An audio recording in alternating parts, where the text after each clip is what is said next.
Good evening. Good evening. Turn to Genesis chapter 1. Right in the beginning. The very first word in the Bible is Rashid. That's Hebrew, and it means in the beginning. In the beginning. Rashid, Elohim, in the beginning, God. Elohim is God, right? So we're going to look at just a verse or two out of there. This morning with the ladies, I asked them a question. I said, y'all define for me something, and I was thinking about sports. Okay? I used to be a lot bigger sports fan than I am now. Okay? When I was a kid, coming up, and I was telling them, when I started watching sports and started playing sports and everything, I had some favorite teams. And back then, you could actually watch professional sports, and it wasn't full of just criminals, I mean, they actually had people play. And my favorite basketball team was Boston Celtics. And I mean, Hondo Havlicek, John Havlicek was the guard, Dave Cowens in the middle, Mo Rivers out on the side. I mean, I love those guys. And I liked them because they played good, sound, fundamental basketball, and they won a lot of national championships, okay? They were good, and I enjoyed watching them. They didn't always win. And it hurt me when they didn't win, but you know what? There's another game next week. Same thing with baseball. When I got to be a young teenager, I was playing baseball too. My favorite baseball team was Cincinnati Reds, Big Red Machine. The reason is because when I started playing baseball in Little League, I was a catcher. And I caught until my legs got so long I couldn't get up and down quick enough. So they moved me to first base because I could stretch, But my favorite baseball player on the Cincinnati Reds was Johnny Bench, the catcher. I love Johnny Bench. Y'all know what his nickname was? Hands. Yeah. I have seen the man put 7 baseballs in one hand. Try that one day. When you're at Walmart and they got all them baseballs in a box, just try seeing how many you can put in your hand at one time. Dude had enormous hands. But I like Johnny Bench. They had Johnny Bench, Pete Rose, Dave Concepcion, Joe Morgan, Tony Perez, Cesar Cedeno. I mean, all these guys. I love those guys. And they won a lot of national championships too. They were good. And then, of course, I like college sports too. I watch that. What little I watch now is mostly college sports. I still like to watch the Dogs play football. And you know what? I like for them to win. And I get up there and I act crazy and hoot and holler and carry on for a while, but when the game's over, you go back to life, right? So here's the question. What's the difference between a fan and a fanatic? The ladies got it this morning. Fanatic just likes it better than you do. Yeah, you're right. I considered myself a fan because I enjoyed watching the sport, okay? And I enjoyed the game, and I would root for my team. But when it's over, okay? And my way of thinking is a fan is someone who enjoys it and roots for their team. But a fanatic is somebody whose whole life is centered around it. You ever met anybody like that? I was telling this one, there was a guy at Pittsburgh, loved to death, great guy. Got out of high school, went in the Air Force, did a stint in the Air Force, got out and went to police. And he's still policing over there. I love him. He's from Alabama. I don't hold it against him. Let me tell you something. When it comes time for college football every year, he transforms. I mean, weeks and weeks before opening day, before the first game of the season, he is just all about it. He's talking about his team. Now, see, here's where I kind of disagreed with him. He's an Auburn fan. He went to the dark side. And we used to cut up all the time about the Dogs and Auburn and everything. And look, if Auburn, the last time when I was there, Auburn played Georgia and Georgia beat them, okay? And now, all week long before that game, he had been telling me, oh, y'all gonna get it this time, boy. Y'all ain't got nothing for it. Y'all ain't played a real defense yet. We just mopped the floor up with them. And I got back to work the next Monday, and I said, hey, man, he said, don't even talk, I don't want to listen. I mean, he was just really, he was mad. This guy loves Auburn football. Never went to Auburn. Nobody in his family ever went to Auburn. And I said, dude, how did you pick them? He said, because I'm from Alabama. I said, well, okay, I get it. In Alabama, there's two types of people, Alabama fans and Auburn fans, okay? I said, well, why did you choose Auburn? He said, because the rest of my family pulls for Alabama, and I just did it in spite of it. And you're a fanatic about Auburn for that, you know? But I mean, come college football season, that's his life. That's his life, man. And, you know, and we think about that, and you think about these sports people, and you think about sports or athletes, okay? And I had my favorite athletes, okay, when I was growing up. They were never my heroes. I just liked them. I liked watching them play. Y'all remember Michael Vick? Anybody remember the name? Yeah. Michael Vick was a quarterback in the NFL. He played college ball at Virginia Tech. He set records at Virginia Tech. He is the only, still today, quarterback in the NFL to gain 1,000 yards on rushing in a season. Now, for a quarterback, that's saying something. Okay? So he really was a good athlete, and he was earning a lot of money. Now, personally, I never really cared for him because of his character, but he was a great athlete, and he was earning a lot of money. I mean, he broke into the NFL with the Falcons, and he was setting records, and people loved him, and he was getting paid a lot of money, okay? He was getting $50 million a year from endorsements. You know, Rawlings, sporting good company, Nike, the shoes, you know. They were paying him millions of dollars every year, all right? Plus what he was getting from the league to play. I mean, he was making all kinds of money. But then all of a sudden, something slipped out in the media, and he got arrested for being involved in a huge dogfighting ring, which is a federal offense. And he went to prison. Now, he did his time, he got out, and believe it or not, came back into the NFL and played for a few more years before he finally quit. But guess what? All of that big money he was making went away. I'm told, I don't know if this is true or not, but everything I've read said that that dogfighting thing cost him about $142 million. Nobody would endorse him anymore. Now, why is that? $50 million a year. Nobody would pay him that big money anymore. Why? He was tarnished. The image. Yeah, right. The image. Genesis chapter 1. Y'all stand with me. Keep that word in mind. Look at verse 26. And God said, let us make man in our what? Image. After our likeness, and let them have dominion over the fish of the sea, and over the fowl of the air, and over the cattle, and over all the earth, and over every creeping thing that creepeth upon the earth. Now here we go, verse 27. So, God created man in his own image.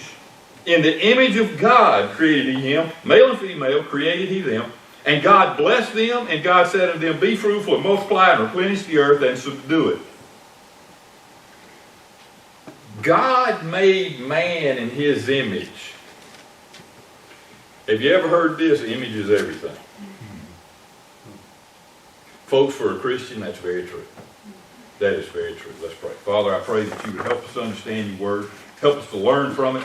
Father, I pray that you would project the image of Christ to the rest of the world. For it's in your name we pray. Amen. Look, when you represent someone, everything you do reflects upon them. When you represent somebody, everything you do reflects upon them. One of the biggest things that you'll get in trouble for at one particular law enforcement agency that I know quite a bit about is this.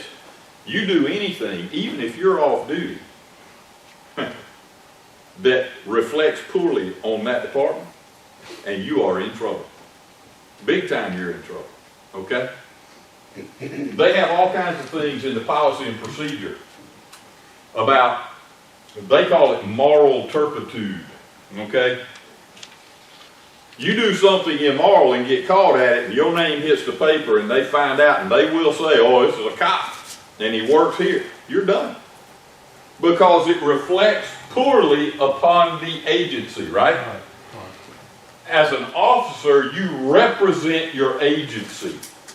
And everything you do and everything you say reflects upon that agency. And if you reflect a bad image, what happens? You're no longer the agency. You know, I understood that, as everybody did. Is that such a bad thing? No, it's not. It's not such a bad thing. It holds you to a higher standard. And we worry about that in our jobs, don't we? Well, I've got to keep my job, so I've got to uphold this standard. Do we ever stop and think about that in reference to our God? Really? Do we project the image that we should? Because, see, we failed. We were created in the image of God. Why were we created? We were created to worship Him and to represent His glory to the rest of the world. That's what we were created for. And we failed in that. If you go on in Genesis chapter 3 and start reading, you read how man failed there. Okay? And we know about that. We've talked about it before. We failed, but that's not the end of the story. We distorted His image. You ever been to a fair? I remember when I was a kid, and we'd go to the fair every now and then. Didn't go much because we didn't have any money. But and to be honest with you, I never got a big kick out of going to the fair anyway, but I'd rather been fishing somewhere. But we go to the fair, a time or two when I was a kid, and they always had this tent that you could walk into, and it had these mirrors in there. Y'all know what I'm talking about? And these mirrors would distort your image. And we used to laugh at each other because, you walk by one mirror and it makes you look about that big, that thick. And then you walk in the next one and you look like you weigh, 600 pounds. And then you walk by the next one and it distorts your face or whatever, and it's funny. You look at those things, and you're looking at the people that you're with, and not everybody looks alike. And you just have great fun looking at those mirrors and making fun of your sister while she's standing there this tall and, looks like she weighs, 1,000 pounds. It's hilarious. But it ain't funny in real life. It ain't funny. When man sinned, it distorted the image of God. Right? Who are we supposed to be projecting this image to? Everybody else. All of creation. Right there in Genesis 1, He said, I'm going to create man in my own image, and He said, I'm going to give them dominion over all the earth, over the animals, on the land, and over the fish in the sea. He's going to have dominion over all the earth. We are to represent God, project the image of God all over the world, all over creation. That's our job. That's what we're supposed to do. And man failed. And man chose rebellion over obedience. And that's bad. Because man chose to rebel. When we chose to rebel, that distorted the image of God. Did Jesus ever rebel against His Father? How many times you ever heard, oh, that's just a rebellious youngin'? Luke, I remember my kids, and they never were terrible kids, but every once in a while they got a little bit big for their britches, and they had to be reminded. Okay? And I kind of chuckle about it now. It used to infuriate me back then. I'm thinking, what do they think? What? Well, I don't need parents. Really? Okay, well, I tell you what, jump in the car, and we'll take you downtown, and we'll put you out and say goodbye, and that's the last time you'll ever see you. And you can figure out how to survive. Because you're going to get hungry after a while. You got any money? Well, no. How you going to get food? Where you going to stay? How you going to get clothes? Because you're going to outgrow them clothes in about 3 days. Y'all remember those days, right? So how you going to take care of yourself? They just don't stop to think. Folks, let me tell you something. When you choose rebellion, you distort the image of God. And there is a remedy for it, but the only remedy is redemption through Christ. Now see, that's what Jesus did when he came here. He came to restore the image of Christ in us. I want to read out of Colossians now, chapter 3, if you want to turn over there. Colossians chapter 3 and verse 9 and 10. And Paul here is talking about putting off the old man. You know, when Christ redeems us, he says you put old things away and you become new. And that's what Paul's talking about here. In verse 9 it says, lie not to one another, seeing that you have put off the old man with his deeds, and have put on the new man, which is renewed in knowledge after what? The image of him that created man, or created him. See, what does Colossians say? Paul's writing this and he said, look, when Christ comes in, you put off the old stuff. Those old desires you had, you have to put them off. That desire to sin is no longer, it shouldn't be in your heart anymore. You know what? It's real easy to sin. It's hard to fight. You know why? Because our will in our sinful state wants to do something besides what God wants. But you know what? It's a very easy thing. You give your heart to God and you dedicate yourself to him completely, and God will take the desire away for that sin. And that's what Paul's talking about. He says, look, we distorted the image of God, but Christ has made it possible for our image of him to be restored. Look, when you leave home, things look different, don't they? You know, I thought there was a time in my life when I couldn't wait to get away from home. And I got away from home, and guess what? It was different. It was different. You know, I moved into that little old apartment up there in Macon off Ridge Avenue before we got married. And it was a little old duplex apartment. I mean, it wasn't big as nothing. But it was fine for us. It wasn't two of us. And so we were living there. And I got to thinking, boy, this is nothing like home. I mean, I didn't mind it because it was now my home. Wasn't much, but at least it was our home that we were building together. But I'd look out and think, man, I didn't used to hear cars at night. Because we were in the country, it was quiet, you know. I didn't used to have to look out and see all this town around here. You know, we lived one block off of Vineville Avenue in Macon on Ridge Avenue. And you know, it looked a lot different. Now, it looked a lot different to me. It didn't look different to Diane. Diane grew up there. She's, you know, about a mile from where the Macon Mall is now. So it didn't look different to her, but it looked different to me. Okay? It was a different image. But when you come home, how long does it take for that image to be restored? You know what? The very first night we stayed over there, I laid my head down that night and I said a prayer of thanks, and I felt completely at home. That what I had known growing up back, and I was thankful, and I hadn't regretted it a single minute since then. When we leave away from God, that image gets distorted and it gets changed. But when we come back to God, it gets restored pretty quick because Christ can do that. God can do that. We were created to fellowship with God and to reflect his glory. We messed it up, but Christ came to restore the image. So what kind of image are we projecting? That's the whole question.